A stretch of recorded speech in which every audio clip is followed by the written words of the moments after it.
E eu comecei na semana, a gente está aqui ministrando uma série, Tesouro em Vaso de Barro. E eu, semana passada, comecei a falar sobre consagração. Eu me lembro que eu introduzi a mensagem na semana passada falando do paradoxo humano.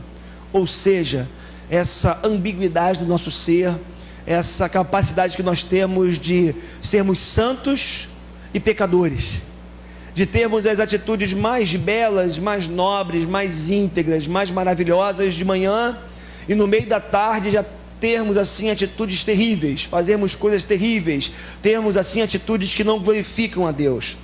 E é interessante porque quando me veio assim o tema, o título dessa série, eu em primeiro lugar olhei para a minha vida, porque eu vejo e via e vejo muitos aspectos assim, muitas coisas boas que Deus tem feito ao longo da minha história, muitas bênçãos que Deus tem me dado, muita coisa que Deus já tem feito através da minha vida, poder abençoar pessoas, poder pregar o Evangelho, poder acolher aqueles que estão sofrendo.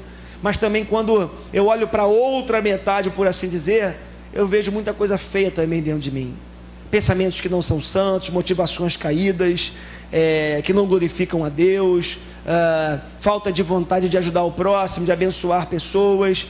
Ou seja, eu olho para a minha vida e eu acho que você também deve fazer ou tem feito o mesmo exercício. O que eu percebo é uma capacidade grande de abençoar, de ser luz, e ao mesmo tempo uma capacidade grande de fazer coisas feias e não glorificar a Deus com as minhas atitudes. Então é isso, ou nisso que se constitui o paradoxo humano.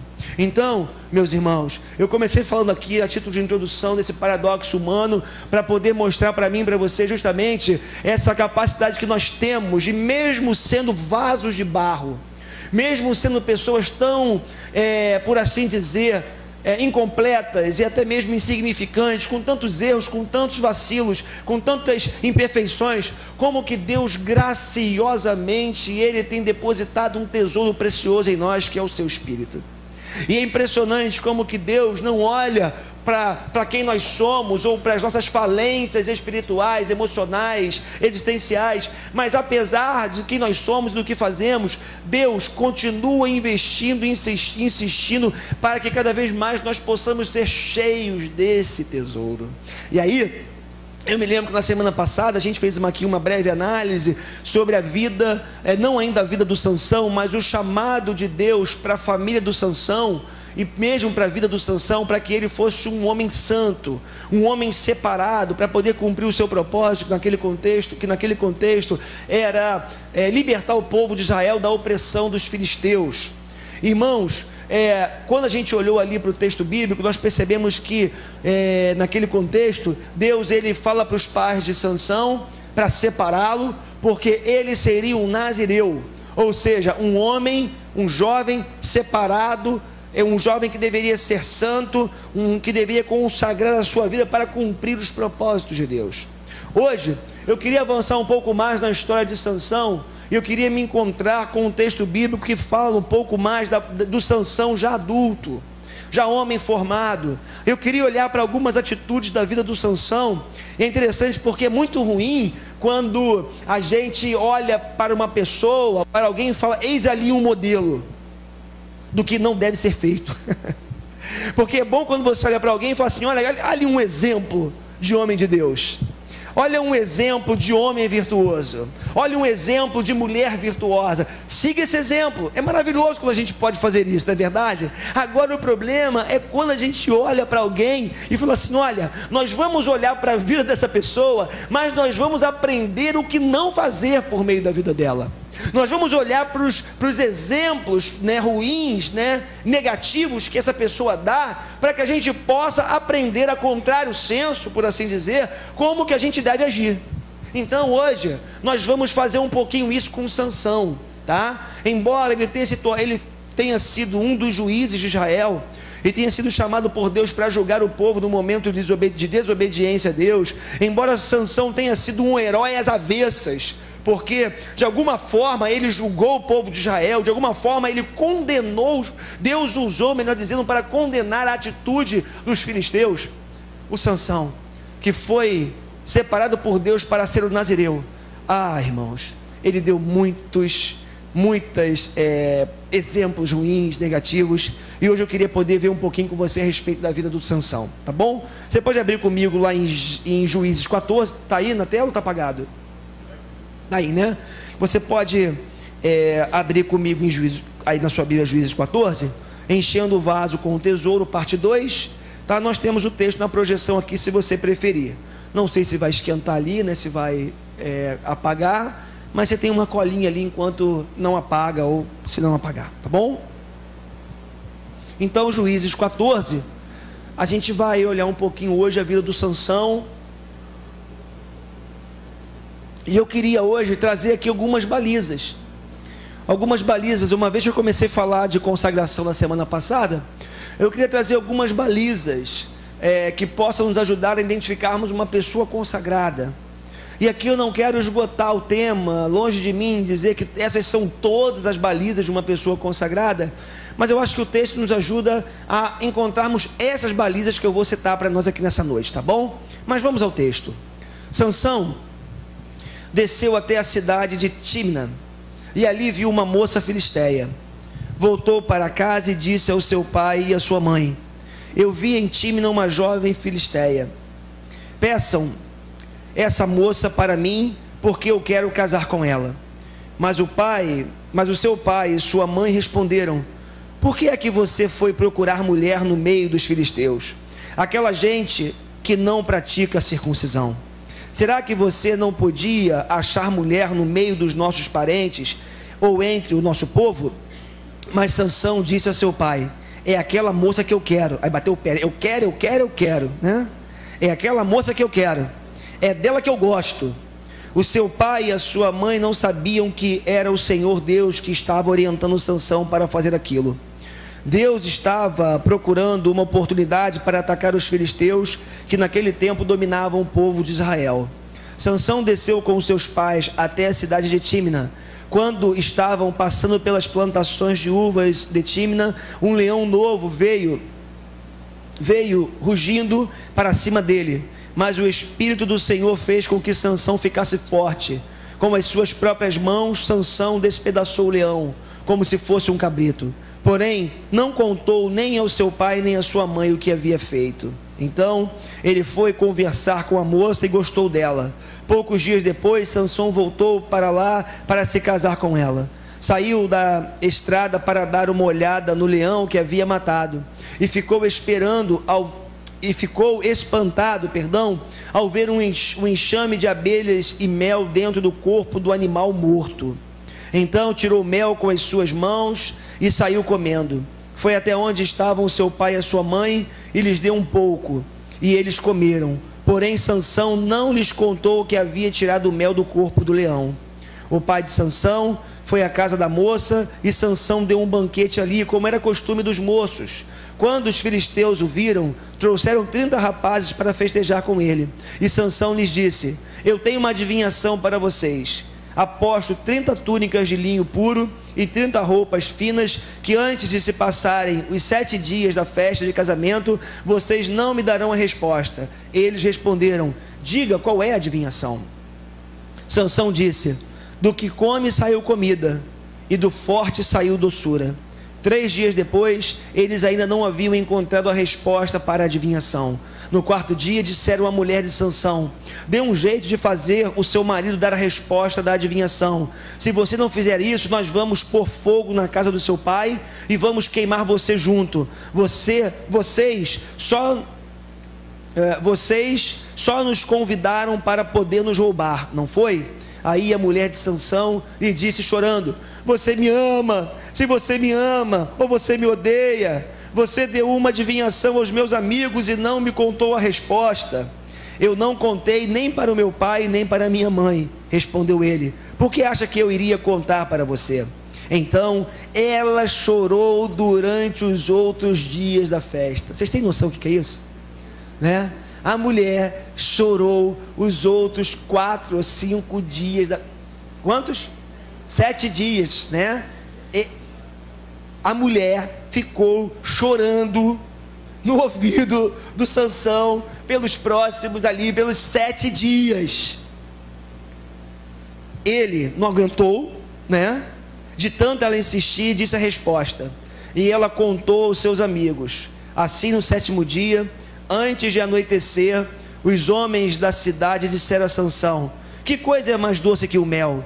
E o que é mais forte que o leão? Sansão respondeu: se vocês não tivessem conversado com a minha mulher, não saberiam agora a resposta. Então o Espírito do Senhor fez com que Sansão ficasse forte, e ele desceu até Asquelon, e ali matou 30 homens, tirou as roupas finas que eles vestiam, e as deu aos rapazes que tinham respondido à adivinhação. Depois voltou para a casa de seu pai, furioso com o que havia acontecido. E a mulher de Sansão foi dada ao homem que tinha sido seu padrinho de casamento. Uau! Que história, né? Que história. Irmãos, vamos orar mais uma vez. Pai, dá-nos graça nessa noite, Senhor. Ajuda-me aqui a transmitir a Tua palavra para o Teu povo, que eu possa ser a Tua boca a ministrar o coração dos meus irmãos. Mas também prepara o sol do coração de cada um aqui, Senhor, para que a palavra ministrada possa ser como uma semente que vai germinar em cada solo fértil aqui nessa noite. Fala conosco, faz de nós homens e mulheres mais santos, mais consagrados a Ti, e que a Tua palavra de verdade possa nos transformar um pouquinho mais aqui nessa noite, cumprindo o propósito para o qual ela foi designada. No nome de Jesus oramos, amém, amém. Irmãos, já falava para vocês a respeito do paradoxo humano, e é tão interessante porque o Sansão, ele trouxe em si, ele apresentou em si esse paradoxo, né? O nome Sansão, como eu lembrava a vocês na semana passada, significa pequeno sol. Olha que coisa interessante, né? Imagina a expectativa dos pais de Sansão quando ele nasceu, um menino pequeno, havia a promessa de Deus, de que Deus faria uma grande obra por meio do Sansão, só que aquele menino começou a crescer. É tão interessante, né? Porque a gente idealiza muita coisa para os nossos filhos, né? A gente deseja que nossos filhos sejam muitas coisas, ou que conquistem muitas coisas. Agora, e eu falava aqui de manhã um pouquinho sobre frustração, mas é impressionante como que muitas vezes coisas que nós sonhamos, idealizamos para a nossa família ou para as pessoas que a gente ama, elas não se concretizam, elas não se cumprem. E a gente pode dizer que esse paradoxo, ele ficou muito acentuado na vida do Sansão. Eu acredito que muito cedo os pais de Sansão começaram a perceber esse paradoxo na vida dele.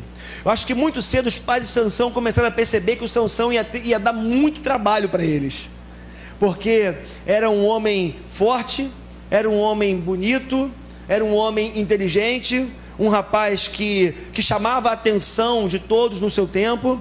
Eu acredito que as próprias atitudes do Sansão, porque tem um detalhe, né? Ninguém se transforma num monstro da noite para o dia. Não aguenta aquele papo assim, ele era tão bom, ele era um santo, de repente se transformou, virou um demônio. Eu não acredito nisso. Eu acredito que todas as pessoas começam a dar indícios da sua insanidade, indícios da sua violência, indícios de um comportamento equivocado. Esse papo de que casou, tudo maravilha, e chegou lá na frente a pessoa se transformou. Durante o namoro teve uma agressãozinha, nem que seja verbal. Durante o namoro teve alguma coisa que pudesse ali mostrar de fato quem a pessoa era. O que eu acredito, irmãos, é que o caráter, né, vai sendo formado ao longo do tempo, mas também os desvios de caráter vão acontecendo também a longo prazo.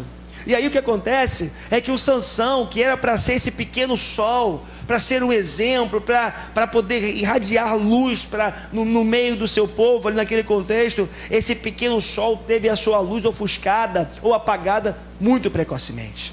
É interessante porque quando a gente fala do mal que nos atinge, né, a gente tem que sempre levar em consideração dois aspectos. O primeiro deles é o potencial para o mal que existe em cada um de nós. Estou falando isso aqui, estou sendo repetitivo, de alguma forma, enfim, estou repetindo bastante isso aqui para que a gente possa entender. Existe um nível de mal dentro de cada um de nós. Eu dava aqui o exemplo, citava aqui na semana passada o professor de direito penal que eu tive, que ele dizia o seguinte: todo ser humano é um homicida em potencial. Todos nós temos o potencial para cometermos um homicídio, todo ser humano. E de certa forma eu concordo com ele, porque existe esse potencial em nós. Às vezes nós não fomos colocados em circunstâncias que pudessem desencadear esse comportamento na nossa vida. E claro, sem contar a misericórdia e a graça de Deus atuando em nós, nos livrando de situações como essa. Mas existe esse potencial em nós. Mas por outro lado também existe uma influência do mundo exterior. A gente negar que essa influência, a televisão, a mídia, eu falava de filhos mais cedo aqui, né? A influência que os coleguinhas exercem sobre os nossos filhos, tudo isso, somando-se ao potencial que existe para o mal dentro de nós, pode sim vir a culminar num afastamento de Deus, de atitudes totalmente equivocadas, né? Totalmente insanas, totalmente criminosas até, por assim dizer. É interessante porque, falando a respeito do contexto dos judeus ali, do povo de Israel e dos filisteus, falando do nível de opressão, do tipo de opressão que Israel vivia dentro da sua própria terra pelos filisteus, R.C. Sproul vai dizer o seguinte: de maneira diferente dos outros invasores, os filisteus eram civilizados e não se mostravam terrivelmente opressivos. Por conseguinte, Israel relaxou sob o domínio dos filisteus e não invocou o Senhor. Eu não sei, contam, as pessoas falam, tá? Eu nunca fiz a experiência. Eu acho que se você pegar um sapo, perereca, rã, sei lá, e se você jogar ela numa água quente, muito quente, ela vai bater e vai pular. Nunca fiz a experiência. Dizem isso. Não sou eu que estou falando, dizem por aí. Mas em contrapartida falam também que se você pegar um desses animais, que eu nunca sei qual é, e você botar numa panela com água fria, você ligar o fogo e for esquentando, é o sapo, né? For esquentando a água devagar, o sapo ele vai morrer, vai cozinhar naquela água, não vai se perceber e vai morrer. Sabe o que acontece muitas vezes com as pessoas e muitas vezes com o povo de Deus? Parece que muitas vezes, muito mal comparando, nós somos como sapos, né? Que nós vamos cozinhando na panela aos poucos. E aqui eu me refiro à cultura, eu me refiro ao mundo como está configurado lá fora, eu me refiro às investidas que o mundo todos os dias faz sobre a nossa vida. O que eu queria que você pudesse entender nessa noite e pudesse trazer isso como uma verdade para a sua vida, para a sua casa, para a sua família e na educação que você dá para os seus filhos, é que, como eu já dizia aqui, o mundo não cansa. E o objetivo maior é roubar o nosso coração, roubar a nossa alma, nos desviar da presença de Deus. E tem um detalhe, sabe como é que começa? Começa com aquela situação aparentemente insignificante. O que tem de mais ver aquele programa? Todo mundo vê. O que tem de mais você andar com aquelas pessoas que fazem aquelas coisas que não são muito legais? São colegas. Poxa, eu não posso me afastar de todo mundo. Aí você começa a se justificar, e você começa a se permitir, você começa a se deixar fazer algumas coisas. O problema é que a água está esquentando. O problema é que a água está esquentando e você não está percebendo. Foi isso que aconteceu, que R.C. Sproul fala a respeito dos filisteus, que eles foram se acomodando naquela cultura. Aquilo que num primeiro momento era estranho, não era muito legal, era agressivo aos princípios e valores deles, com o tempo passou a ser normal, passou a ser natural, passou a se tornar uma prática comum. O que tem? O que tem de ofensivo fazer isso? O que tem de ofensivo ouvir algumas coisas e reproduzir? Aí você começa, né? O que tem de mais? Aí o sujeito ele começa com um copo de cerveja, daqui a pouco ele está no segundo, no terceiro, aqui eu não quero entrar na questão da permissão ou não, né? Aí o sujeito daqui a pouco está tomando não sei quantas latas de cerveja, e tudo começou lá com um copinho. A água está esquentando. O problema é que muitas vezes a gente não se percebe. Olha, a mídia, a Globo, mas não só a Globo, tantas as emissoras que estão aí, elas têm um compromisso. O compromisso delas é formar uma geração a partir dos princípios ou falta deles que eles entendem ser verdadeiros, serem bons. Olha para as novelas. Eu não quero ser moralista, não quero aqui ser taxado por moralista, mas olha para as novelas, olha para aquele conteúdo, olha para a Malhação, olha para os programas de televisão em geral.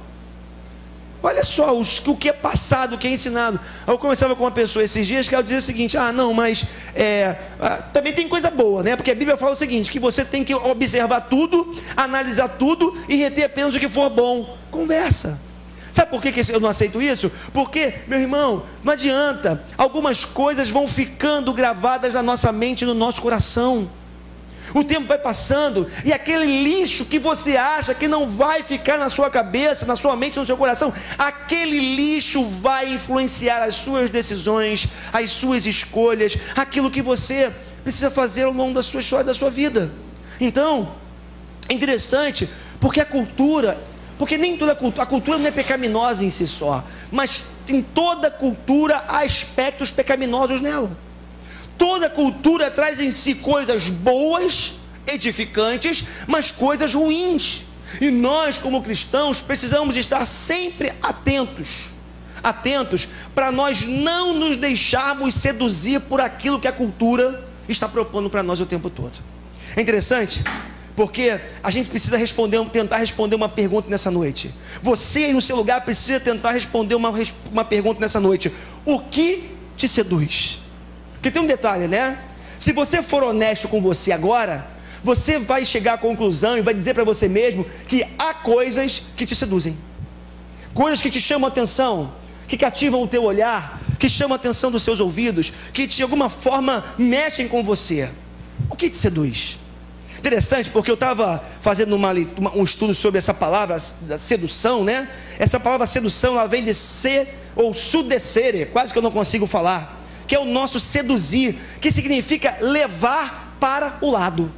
Olha que coisa interessante. Você está caminhando numa direção, você tem um objetivo, você tem um alvo, você tem um foco, mas alguma coisa te leva para o lado. Alguma coisa faz com que você saia do caminho, alguma coisa faz com que você perca o foco. Então, a sedução é justamente esse movimento de saída do caminho, onde você começa a dar ouvidos, a esticar os olhos para coisas que antes você não dava atenção.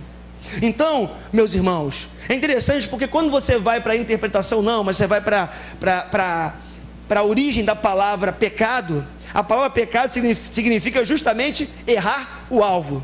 Então nós poderíamos dizer que essa sedução, que é esse desviar para o lado, em última análise, ela se constitui em pecado na nossa vida. Sabe por quê?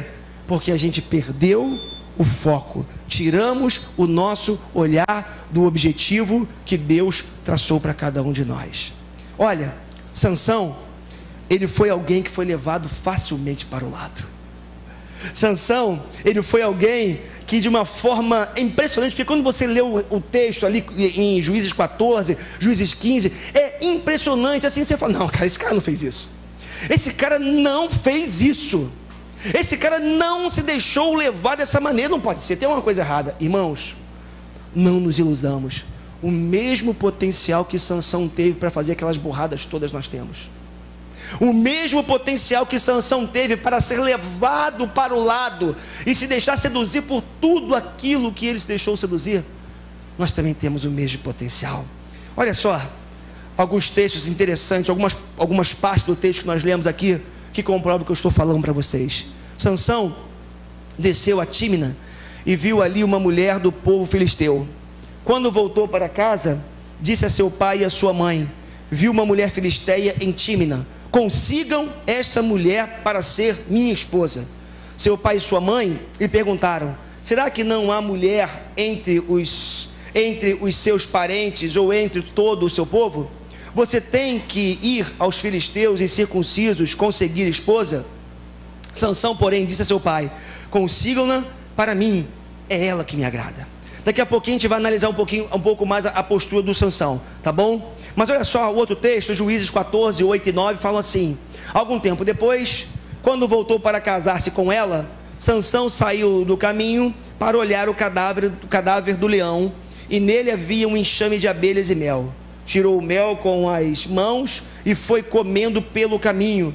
Quando voltou aos seus pais, repartiu com eles o mel, e eles também comeram, mas não lhes contou que tinha tirado o mel do cadáver do leão. Vamos parar aqui um pouquinho, interessante, né? Porque a primeira atitude do Sansão que a gente viu foi o seguinte: o Sansão foi aquele tipo de cara, e vou falar um pouco mais daqui a pouco dessa atitude dele, que ele bateu os olhos em algo, ele falou assim, ele não analisou, ele não racionalizou, ele não ponderou, Eu quero e eu quero. Quantas vezes a gente age assim, né, meus irmãos? A gente vê uma propaganda na televisão, Casas Bahia. Não dá nem tempo de você raciocinar, de tão rápido que é. 10 vezes, compra. Você fala, caramba, é isso que eu quero. Vou comprar. Nem precisa. Aí sabe o que acontece? A gente não pondera, a gente não analisa, a gente não para pensar. Simplesmente a gente vai na onda, no impulso. Eu quero. Todo mundo tem, eu também quero. Meu vizinho tem, eu também quero, eu também preciso. Você logo passa a dizer que você precisa. É importante para você. Quase diz que você vai morrer. Parece minhas filhas, né? Minhas filhas são assim, né? Eu preciso disso. Eu preciso, é um drama, eu preciso. Eu estou enrolando ela com o celular, né? Aqui é um celular, né? A ver as primas, né? As primas estão aí. Celular com câmera, né? Sei que 2 chips, né? Não tem que é celular agora. Eu estou só enrolando. Estou dando tempo. Estou tentando dizer que não é o momento. Mas a gente quer, a gente parece criança. Essa atitude do Sansão é uma atitude extremamente infantil. Eu quero, eu vi, gostei, pronto. Busca para mim. A outra atitude dele é interessante também, totalmente descomprometida com seus pais, porque como nós vimos na semana passada, o Sansão, ele era um nazireu, né? O Sansão, ele foi consagrado a Deus, e um nazireu, dentre outras coisas, ele não poderia tocar em nenhum cadáver. O texto fala que o Sansão, ele mata um leão no primeiro momento. No segundo momento, o Sansão, ele volta, ele vê que tem mel. Pô, imagina, né, cara? Quantos dias eu não sei. Fala que dias depois, né, no cadáver do leão, imagina que cheirando mal, tinha ali um mel, aquele mel atraiu os olhos do Sansão. O texto diz que ele toca naquele animal morto, naquele cadáver, recolhe o mel, leva para casa e dá para os seus pais. Imagina, os pais sonharam com o nazireato do Sansão, os pais investiram para que ele fosse um menino cada vez mais santo e cumprisse o propósito que Deus havia designado para ele. Os pais dele investem na vida dele, aquele cara, de uma forma totalmente inconsequente. Ele não pensou, poxa, cara, eu estou fazendo uma besteira, deixa eu fazer sozinho pelo menos, né? Deixa pelo menos eu ficar na minha aqui, eu vou comer o meu mel, estou tudo errado mesmo, mas eu não vou levar sujeira para minha casa. Esse cara, desculpa a expressão coloquial aqui, ele simplesmente, ele desprezou completamente o coração dos seus pais. Estava nem aí. Em última análise, o Sansão desprezou a Deus, porque ele sabia que Deus o havia chamado para o nazireato. Segunda atitude dele. Mais ainda, o texto fala que então o Espírito do Senhor apossou-se de Sansão, ele desceu a Ascalon, matou 30 homens, pegou as suas roupas e as deu aos que tinham explicado o enigma. Depois, enfurecido, foi para a casa do seu pai. Impressionante, né? Porque você olha para a atitude do Sansão e você vê, semana que vem nós vamos falar sobre as emoções de Sansão, um pouco mais detidamente aqui, mas é impressionante como que Sansão tinha um aspecto nele, um traço beligerante, né? De guerra, de vingança, de batalha, de destruição. É impressionante porque você vê na figura do Sansão, né, essa série de desvios, essa série de atitudes equivocadas. Por mais que o texto fale aqui que o Espírito de Deus tomou o Sansão, o fortaleceu, parece que o Sansão não sabia lidar com essa relação com o poder de Deus. Porque também tem isso, né? Aqui fazendo um pequeno parênteses, tem muita gente que não sabe lidar. A gente às vezes duvida muito aí fora, quando a gente ouve algumas coisas e vê algumas coisas com relação ao poder de Deus. Isso aí é manipulação, isso aí é, o cara é mentira. Eu acredito, irmãos, que tem muito poder de Deus sendo distribuído para as pessoas aí fora. Agora, eu acredito também que tem muita gente que não sabe lidar com o poder de Deus, que não tem responsabilidade com o poder de Deus, porque conseguem fazer uma desassociação, conseguem desassociar, melhor dizendo, o poder de Deus com o caráter cristão, o poder de Deus com a moralidade cristã. Então, o que acontece, é por isso que você vê, eu não duvido que tem cura aí fora não, eu não duvido que algumas igrejas, né, que dão ênfase à cura, à libertação, que isso de fato aconteça, não. O problema é que muitas pessoas não sabem lidar com o poder de Deus. Para mim, Sansão era um cara que não sabia lidar com o poder de Deus. Para mim o Sansão era um cara que tinha muita dificuldade de lidar com essa coisa do poder de Deus em mim e a minha responsabilidade para com a minha comunidade, para com a minha família, para com meus iguais, com esse poder.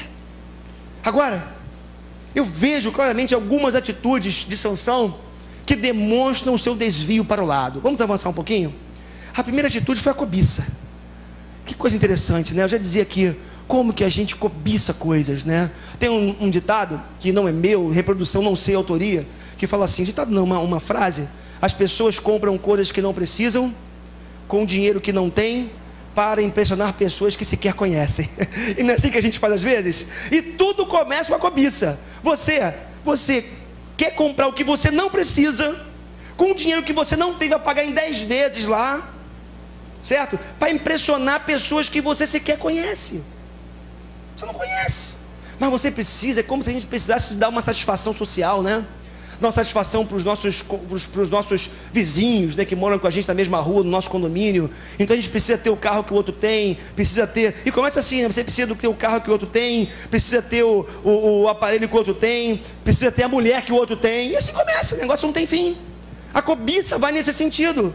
E lá na lei que Deus deu a Moisés, estava escrito assim, em Êxodo capítulo 20, verso 17: não cobice a casa de outro homem, não cobice a sua mulher, os seus escravos, o seu gado, os seus jumentos, ou qualquer outra coisa que seja dele. Sabe o que o texto bíblico já está ensinando para mim e para você? Contente-se com o que Deus tem dado a você. Meus irmãos, que bênção seria na minha vida e na sua vida, se nós nos contentássemos com aquilo que Deus tem feito chegar todos os dias a cada um de nós. Claro, não estou falando que você tem que ser um acomodado, vou ficar aqui na sombra, esperando Deus me dar, esperando Deus fazer. Não, eu queria que você entendesse nessa noite, é que tem um limite, esse negócio da gente desejar e cobiçar. E tem detalhe, é tão perigoso, né? Porque assim, o sujeito começa a se dar bem na vida, e aí ele vai para uma casa nova, aí ele compra um carro novo. Aí, interessante, né? Tem um cara no meu prédio que ele tem 4 carros. Assim, eu nunca o vi dirigindo os 4 carros ao mesmo tempo, né? Assim, não consegui ver ainda, né? Mas ele tem 4 carros. Mas é aquela coisa do carro assim, então, hoje eu vou com o meu, sei lá, aquele carro, nem sei falar o nome do carro, é um carro caro, né? Hoje eu vou sair com esse carro aqui. Hoje eu vou com outro, né? Começa com a cobiça, o desejo, e as pessoas vão entrando nessa roda viva do desejo, do ter, do querer. A grama do vizinho sempre é mais verde, sabe, o que o outro tem sempre é melhor, então você está sempre querendo ter o que o outro tem. A cobiça, que tem sido uma praga aí nos nossos dias. Eu olho na vida do Sansão também a compulsão. Já falava para vocês, o cara não se controlava, o cara queria, ele avançava, né? Ele desejava, batia de frente dele, ele ia na direção, é meu, eu preciso ter esse negócio. Aí eu me lembro do fruto do Espírito. A gente citava aqui de manhã de alguma forma, né? Quando Paulo vai dizer em Gálatas capítulo 5 ali, falando do fruto do Espírito, né? Ele vai naquela sequência toda, ele fala, por exemplo, do domínio próprio. Domínio próprio, entre outras coisas, ou dentre outras coisas, envolve você se aquietar um pouco mais, você se tranquilizar um pouco mais, você de alguma forma ter esse vulcão que existe de desejos dentro de você acalmado, né? De alguma forma você simplesmente deixar com que esse vulcão fique adormecido um pouco, porque se você se deixar levar pelas suas compulsões, pelos seus impulsos, caramba, você não vai viver. Você vai viver para ter, para conquistar, ou pelo menos para tentar, e a tua vida vai ser sempre essa roda viva, e você não vai ter paz, porque eu não conheço uma pessoa compulsiva, uma pessoa que viva nessa loucura pela busca por algo maior na sua vida o tempo todo, que tenha paz no coração, que não tenha contentamento na sua alma e consiga ter paz no coração. Então, a compulsão de Sansão me chama a atenção, mas ainda a ingratidão.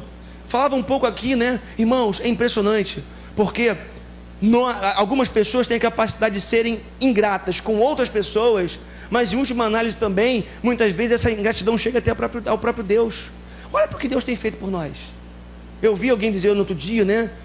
Aliás, tem uma música do Kleber Lucas que eu admiro, gosto, cantamos uma música dele aqui hoje de manhã, mas que diz assim: o melhor de Deus ainda está por vir. Eu discordo. O melhor de Deus já veio, que foi Jesus Cristo, que veio ao mundo para morrer pelos nossos pecados e nos garantir vida e acesso ao Pai gratuitamente, né, pela graça de Jesus. Mas o que acontece é que Deus já deu o seu Filho por nós. Deus tem feito coisas maravilhosas na nossa vida. Sabe o que acontece muitas vezes com a gente? Nós somos como Sansão foi com seus pais. Sansão, ele, em última análise, ele foi extremamente ingrato por tudo aquilo que os pais fizeram por ele. E Sansão também alimentava uma postura de ingratidão, em última análise, ao próprio Deus. Irmãos, muitas vezes nós agimos assim também. Olha, às vezes eu tenho vergonha de pedir coisas para Deus, sabia? Abrindo meu coração com vocês. Eu olho assim, umas coisas, eu falo, Senhor, caramba, aí baixa aquela real, caramba, como é que você tem a cara de pau de pedir isso para Deus? Né? Como você tem a cara de pau de pedir isso para Deus? Você está aí, Deus, olha para a sua vida, e é um exercício que eu faço, né? Olha o que Deus tem feito por você, olha para a sua história, gente, olha para a minha história, eu falo aqui de manhã, eu olho para aquilo que Deus tem feito nos últimos 10 anos da minha vida, já fez e continua fazendo, é muita coisa que Deus tem feito. Então, o problema é que muitas vezes a gente não reconhece, a gente não se lembra desse agir de Deus, e a gente continua nessa compulsão, nesse desejo, tentando sempre ter mais alguma coisa, e isso denota, sabe o que? Uma falta de satisfação na nossa alma, uma falta de plenitude da nossa alma. O Sansão foi extremamente ingrato aos seus pais e a Deus. O Sansão também, gravem isso, ele pecou muito por conta da sua excessiva autoconfiança. Irmãos, olha, eu acho que você tem que ser autoconfiante. Eu acho que eu também tenho que ser autoconfiante em muitos aspectos, né? A gente tem que acreditar na gente. A gente precisa acreditar no nosso potencial. Mas eu me deparei esses dias com uma matéria da Folha de São Paulo falando sobre o otimismo, porque autoconfiança e otimismo estão muito próximas ali. Olha que coisa interessante, tem aqui na tela, você pode acompanhar se você quiser. Folha de São Paulo, matéria do dia 12/7/2011. O otimista quebra a cara. Ser otimista pode ser desastroso. A pessoa cria falsas expectativas, subestima riscos e se dá mal.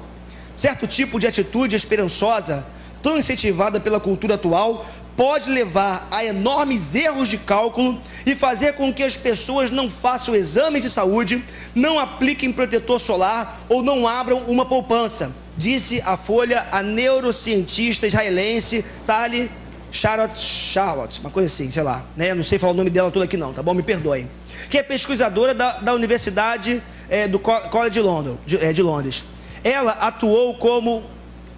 estudou, como o viés positivo se forma no cérebro. Para isso, registrou as atividades de voluntários enquanto eles imaginavam eventos futuros e passados. Descobriu que a maioria das pessoas, cerca de 80%, elas acham que o futuro será melhor. E muitas delas imaginam cenas hollywoodianas. Achamos que não vamos morrer de câncer, que não vamos ter câncer, achamos que não vamos nos divorciar ou perder o emprego. E pensamos que vamos viver até 20 anos a mais do que a expectativa de vida. É como se as estatísticas não funcionassem em primeira pessoa. A explicação para o viés positivo é evolucionista. Sem o otimismo, ninguém atravessaria a rua.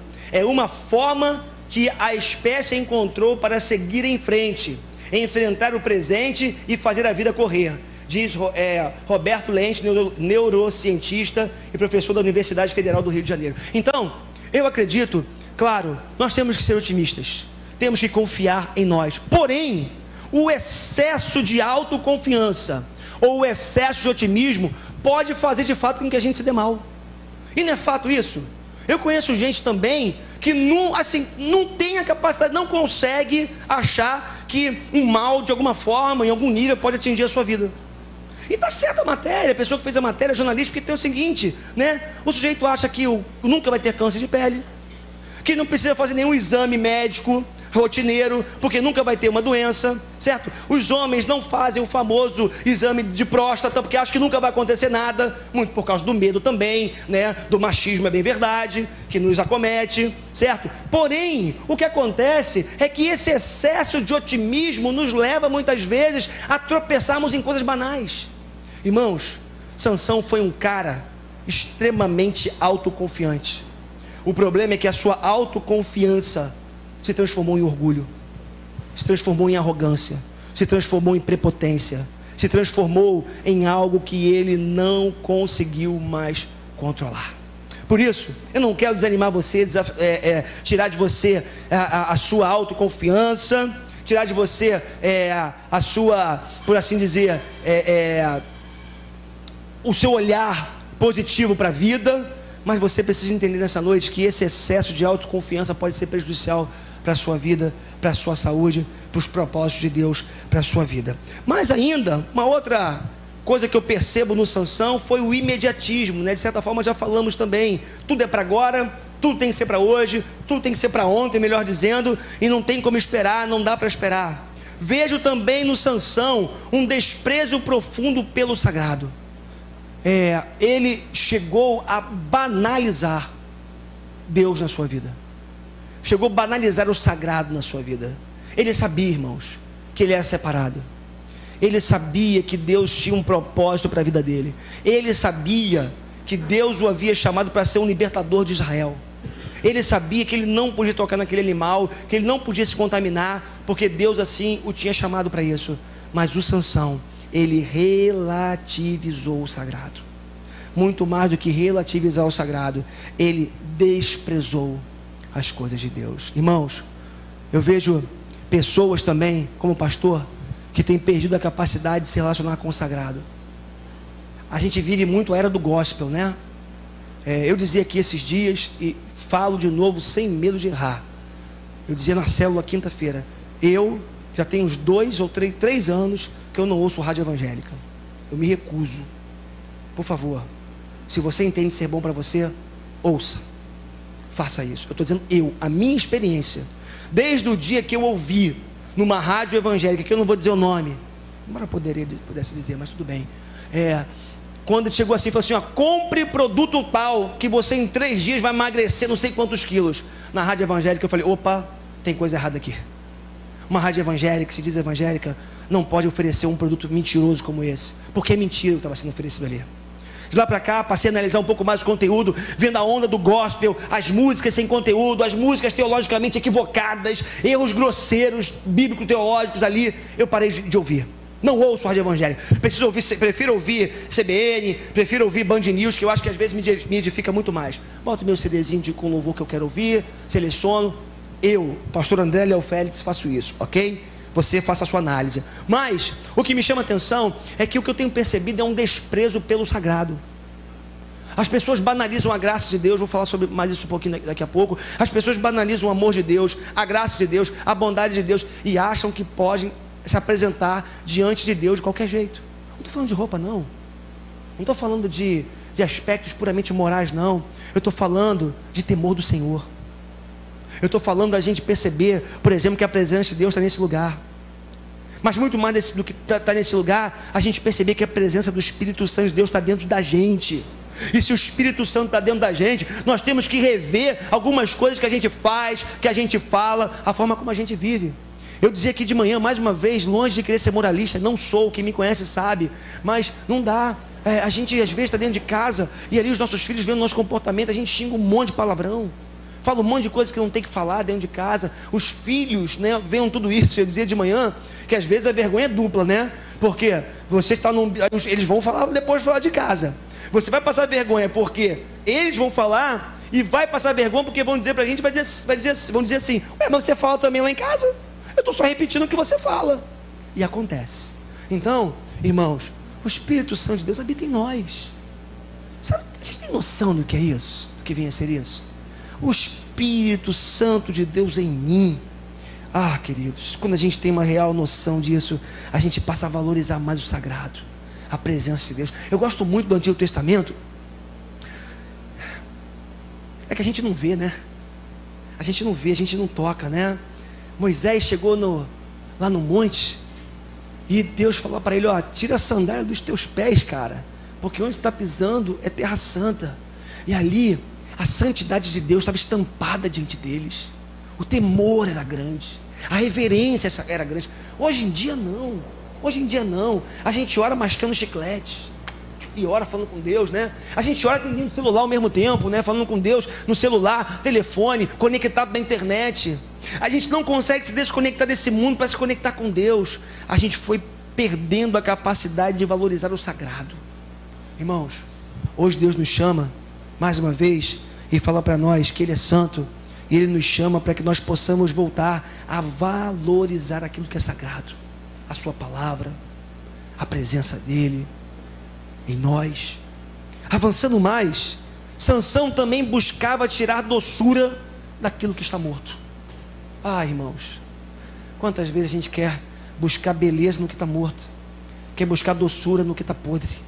Eu estou falando do nosso namoro, eu estou falando muitas vezes do flertar, né, que a gente vive, né, do affair que a gente vive com o mundo lá fora, com coisas que são mortas, que não podem produzir vida para a gente.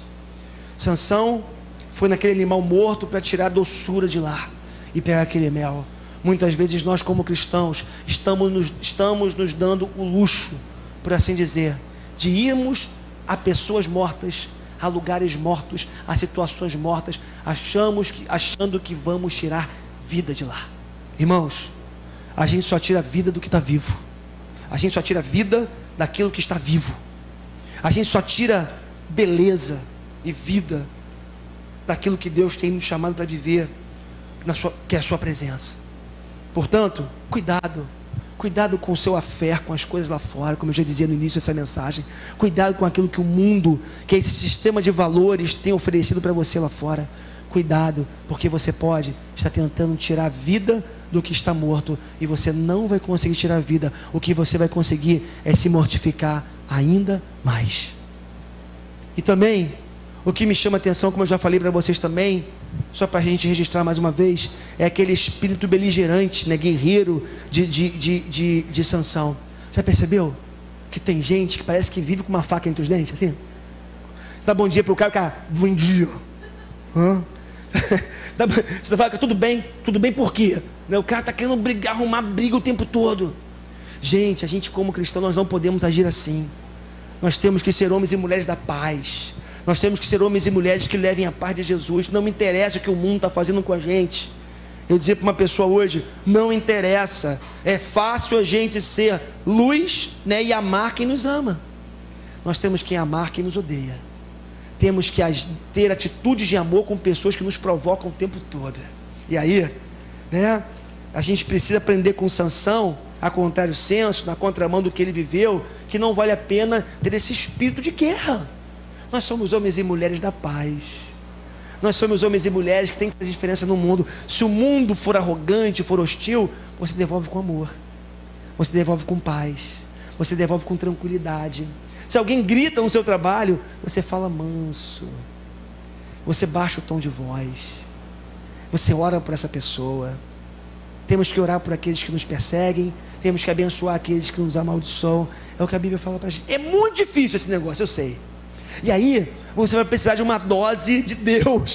Você vai precisar se encher mais de Deus, porque não tem jeito. O mundo é hostil por natureza. Não espere bondade do mundo. Não espere. Se você esperar, né, que todos os dias as pessoas vão olhar para você cheias de amor. Entrou no ônibus lotado, por favor, sente aqui, meu querido, você está em pé aqui, né? Tão bonitinho, vai ser amarrotado. Não vai rolar. Não tem chance. Não espere isso. Agora, claro, né? Não estou dizendo também aqui que você vai perder toda a expectativa, né, com relação à bondade lá de fora, porque às vezes de onde a gente menos espera vem coisas boas. Mas eu queria que você entendesse nessa noite que a gente vive essa batalha, como eu já falei para vocês. O espírito do mundo é agressivo mesmo. Agora, nós temos que responder com amor, com alegria, com paz. E eu sei que é difícil, mas a gente se enche com o Espírito Santo de Deus, se enche da presença de Deus, que a gente consegue. Algumas balizas, eu falei de balizas mais cedo, né? Algumas balizas para a consagração. Algumas balizas, então é mais ou menos assim. Bom, sem tentar esgotar o assunto, tá bom? Se a gente quiser, se nós quisermos sermos pessoas mais consagradas, eu diria assim, que essas balizas podem nos ajudar a gente chegar à conclusão pessoal, nunca olhando para o outro, tem a ver com a gente, Porque é fácil você olhar, pô, aquele cara ali não é santo, né? Não está consagrado à luz de balizas que a gente passa a conhecer ou que a gente cria pra gente. Então isso aqui é pra gente, é para você ter pra você, nunca olhar um para o outro. A santidade é para você, é você buscando a Deus e consagrando a Deus. Primeira baliza que eu entendo, meus irmãos, como sendo, enfim, um norte aqui para a gente poder entender a consagração, é o amor pela palavra de Deus. Olha, eu gosto muito do Salmo 119, não sei se vocês já leram o Salmo 119, é grande pra caramba, mas o Salmo 119 é a expressão de amor do salmista pela palavra de Deus. Oh, como eu amo a tua lei. Salmo 119, 105, que é muito conhecido, né? Lâmpada para os meus pés é a tua palavra e luz para o meu caminho. O salmista, ele gloriava a palavra de Deus, ele tinha prazer na palavra de Deus. Irmãos, nós somos homens e mulheres da palavra. O cristão não tem como desassociar a sua fé da palavra de Deus. Agora, sabe por que a gente não lê a palavra de Deus, muitas vezes? Sabe por quê? Porque a gente não ama. Porque a gente não ama. Agora você pode perguntar, pastor, como é que eu faço para amar a palavra de Deus? Esse é um exercício espiritual. Você precisa orar a Deus e pedir que o Espírito Santo ministre esse amor no seu coração pela palavra de Deus. Cantamos aqui hoje, né? Te conhecer, eu estou sem voz, e prosseguir em te conhecer. Quase que eu levantei aqui na hora e falei assim, gente, oficina da palavra a partir de março, estudo bíblico a partir de março. Sabe por quê? Você não vai conhecer a Deus e prosseguir a conhecer a Deus, como Oséias nos fala no capítulo 6, verso 3, se você não conhecer a palavra de Deus, que é a sua revelação, que é uma das revelações de Deus, a revelação especial de Deus para a nossa vida. Irmãos, precisamos amar a palavra de Deus, precisamos nos encontrar com ela, não como um livro qualquer, né, que fica empoeirado na estante e que a gente só se encontra com ele no domingo, né? Tem gente que é assim, chega no domingo, cara, minha Bíblia mesmo, né? Aí sabe que eu esqueci na igreja no domingo passado? Tá na estante. Aí chega lá, aí tira a poeira da Bíblia, né? Aí fecha, aí bota debaixo do braço e vem para a igreja. Não dá. Você precisa abrir sua Bíblia, você precisa conhecê-la, você precisa conhecer o conteúdo dela, você precisa se apaixonar pela palavra de Deus. Então, a primeira baliza de uma vida consagrada é o amor pela palavra de Deus. A segunda baliza é o prazer na presença de Jesus. De manhã eu pregava aqui sobre Jesus no caminho de Emaús, né? Quando ele encontra aqueles dois discípulos lá na estrada de Emaús. E é interessante porque Jesus estava o tempo todo no caminho com eles ali, ou se colocou no caminho com eles, estava com eles ali. É interessante, irmãos, porque eu sei que às vezes as lutas, os sofrimentos, os problemas, como eu dizia de manhã também, acabam fazendo com que a gente perca a percepção da presença de Jesus do nosso lado todos os dias. Mas, meus irmãos, eu dizia também isso de manhã, Jesus está na estrada da nossa vida todos os dias. Sabe qual é o problema? A gente perde a capacidade de percebê-lo conosco e a gente perde o prazer, a alegria da presença de Jesus. Eu entendo que os místicos da Idade Média, inclusive alguns pais da igreja, pegando um tempo um pouquinho anterior, com algumas práticas que tiveram, e a gente sabe, né, de busca mais intensa de Deus. Você tem Teresa de Ávila, João da Cruz, tantos homens e mulheres de Deus que marcaram a história. Eu li um texto de João da Cruz essa semana, onde ele fala, o texto, aquele texto, A Noite Escura da Alma, não sei quem conhece, mas é interessante porque quando você lê o João da Cruz, e a gente sabe que ele está dentro de um século XVIII, se não me falar a memória ali, uma espiritualidade marcada pelo autoflagelo, uma espiritualidade marcada por uma repressão muito forte, né, por uma negação dos prazeres muito intensa. E é interessante porque ele escreve o texto conhecido como A Noite Escura da Alma, mas lá pelas tantas no texto ele deixa entender, ele fala da gente assumir um estilo de vida onde você perca todo o prazer nesse mundo e nas coisas que estão diante de você. Estou aqui passando bem en passant aqui no texto de João da Cruz, tá? Mas é interessante porque quando você olha para esse texto, você percebe nitidamente a incapacidade que esses místicos tiveram de se alegrarem na presença de Jesus. Repito, a experiência deles foi extremamente forte. O preço, não é o preço, mas a importância deles para a história como um todo, bíblica, né, da espiritualidade cristã, é extremamente importante. Mas a gente tem que entender o seguinte, uma coisa nessa noite: a alegria do Senhor em nós faz toda a diferença. Porque quando você se encontra com o prazer da presença de Jesus, você percebe que você não tem que se autoflagelar. Você não percebe que você não tem que viver de proibições apenas na sua espiritualidade. Você percebe que você tem muito mais permissões de Deus do que proibições. O diabo muitas vezes que tenta convencer as pessoas que tudo é proibido. A fé cristã, grave isso, ela é muito mais marcada por permissões do que por proibições. O diabo que vem desde o início tentando perverter esse negócio. Não foi isso que Deus disse. Deus está se aproveitando de vocês. Deus está enganando vocês. Então desde o Éden esse negócio vem assim. Mas meus irmãos, há prazer na presença de Jesus. Há gozo na alma na presença de Jesus. Há alegria na presença de Jesus. Agora a pergunta que nós temos que fazer para nós é: nós temos desfrutado dessa alegria? Ou a presença de Jesus, ou estarmos num culto como esse, ainda é algo maçante para nós, chato, sem graça? Ouvi um pastor falar, como eu estou falando aqui por tanto tempo já vou terminar essa mensagem, acaba para alguns se tornando algo pesado, chato, ou a gente tem prazer na presença de Deus, na voz de Deus ecoando no nosso coração. Irmão, em nome de Jesus, minha irmã, em nome de Jesus, busca o prazer da presença de Jesus. Mais ainda, uma outra baliza é a sensibilidade espiritual. Irmãos, quão insensíveis muitas vezes nós nos tornamos espiritualmente falando. Eu gosto muito do Tim Keller, ou Timothy Keller. Ele estava lendo o livro dele, o Deus Pródigo, essa semana, no final do livro. Ele fala uma coisa muito interessante. Jesus nos assegura o veredito legal de inocente, de modo que deixamos de ser responsáveis pelas transgressões.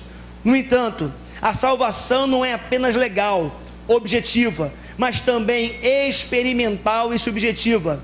A Bíblia insiste em usar uma linguagem sensorial em relação à salvação. Ela nos convida para provar e ver que o Senhor é bom, não apenas para concordar e acreditar. Sabe o que o Tim Keller está falando? Para mim e para você nessa noite? Tem que experimentar.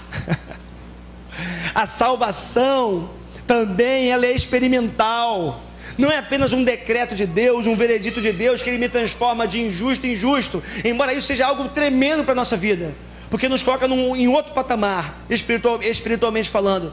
Mas a gente precisa começar a experimentar essa salvação na prática, a doçura de Deus na prática. Olha que coisa bonita. Jonathan Edwards, no século XVIII, se não me falha a memória, vai dizer: há uma diferença entre acreditar que Deus é divino e gracioso e ter uma nova compreensão dentro do coração da afabilidade e da beleza dessa graça e dessa divindade.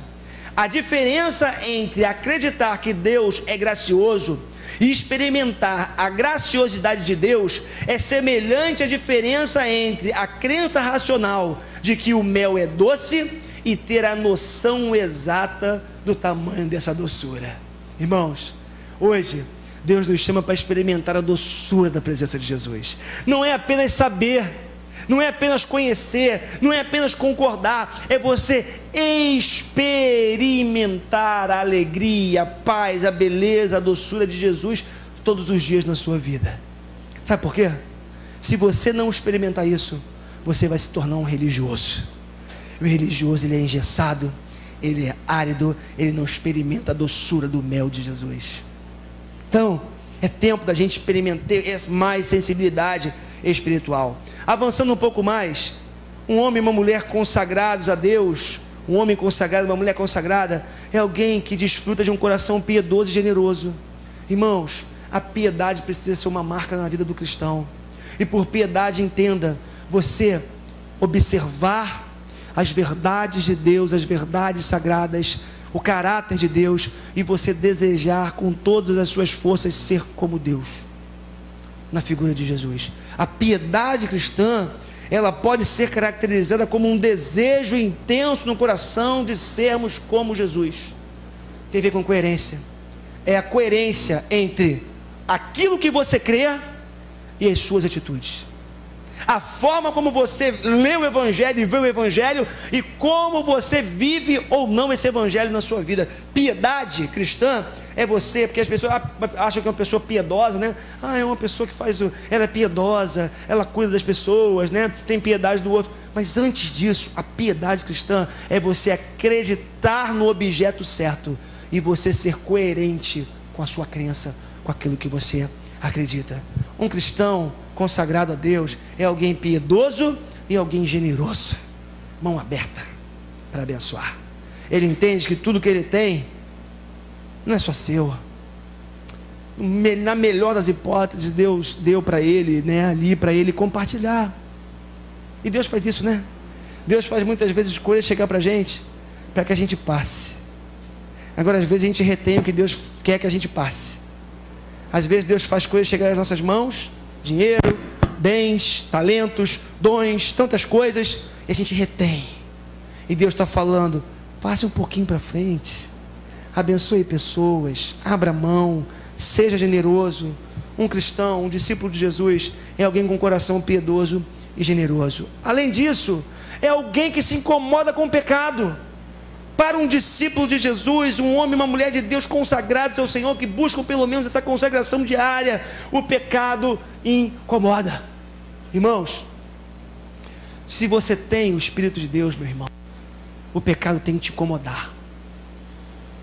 Agora, se você está flertando com ele, brincando com ele, né? Porque eu gosto muito lá de Provérbios, quando diz que o prudente, ele vê o abismo, né? Ele passa longe. Já viu? O abismo está lá. Opa, se o abismo está lá, eu vou passar distante. Em contrapartida, o insensato, ele vê o abismo e passa aqui, né? Ô Sansão. Opa, não foi dessa vez. Opa, ai, caí. Tem problema não, vou voltar para cá. Aí fica aqui de novo, né? Na margem aqui pertinho assim, né? Irmãos, em nome de Jesus, pecado é pecado, pecado tem nome, a gente sabe quando a gente peca. Agora, o verdadeiro discípulo de Jesus que busca uma vida consagrada, ele se incomoda quando ele peca. Eu não estou dizendo que o homem de Deus e a mulher de Deus não pecam. O que eu estou dizendo é que o pecado vai incomodar. E esse pecado, uma vez cometido, se você é um homem de Deus, uma mulher de Deus consagrada ao Senhor, ele vai te incomodar, e esse incômodo vai levar você à contrição, ao arrependimento e ao abandono do pecado. É isso que Deus tem para a nossa vida. E ainda, por fim, para fechar essa mensagem dessa noite, eu vejo que Deus nos chama para uma dupla valorização também, a valorização do outro e a valorização da graça de Deus. Uma pessoa consagrada a Deus, ela busca valorizar as pessoas que Deus tem colocado ao redor dela para ela conviver. E isso precisa começar dentro de casa. Marido, se você é um homem consagrado a Deus, você precisa valorizar a sua esposa. Mulher, se você é uma mulher consagrada a Deus, você precisa valorizar o seu marido. Filhos, se vocês são consagrados a Deus, vocês precisam valorizar os seus pais. Pais, se vocês são consagrados a Deus, vocês precisam valorizar os seus filhos. A valorização do outro, o investimento na vida do outro, é a marca de um homem, uma mulher que são consagrados a Deus. E aí, quando olhamos para Deus e para tudo que Ele fez por nós em Jesus, como não valorizar essa graça tão maravilhosa de Deus na nossa vida? A graça, ou melhor, a salvação, ela é de graça para a gente, mas para Jesus teve um preço muito, muito, muito alto, muito caro, preço de sangue, sofrimento, e Ele morreu naquela cruz pelos nossos pecados. Irmãos, em nome de Jesus, não vamos brincar com a graça de Deus, não. Vamos valorizar essa graça. Como que a graça de Deus tem sido banalizada? Deus me salvou, né? Jesus morreu por mim para me salvar. Sou salvo pela graça, eu posso fazer o que eu quero com a minha vida, eu posso agir do jeito que eu quiser. Pode não. Se você é de Jesus, você não pode. Você não pode defraudar o seu corpo, você não pode explorar o corpo do outro, você não pode se entregar para práticas que vão destruir o seu corpo e vão machucar a sua alma. Você não pode fazer isso, porque você foi consagrado a Deus, você é de Jesus. Então, valorize essa graça preciosa de Jesus por você. Amor incondicional, amor incondicional, salvação pela graça de Deus, amor de Deus por mim e por você. Nada pode comprar salvação, é fruto da graça de Deus. Mas nós somos chamados por Deus para sermos nazireus, homens e mulheres consagrados ao Senhor, que faça a diferença nesse quesito, né? Tão caótico, tão necessitado da misericórdia e da graça de Deus. Vamos ficar de pé, em nome de Jesus.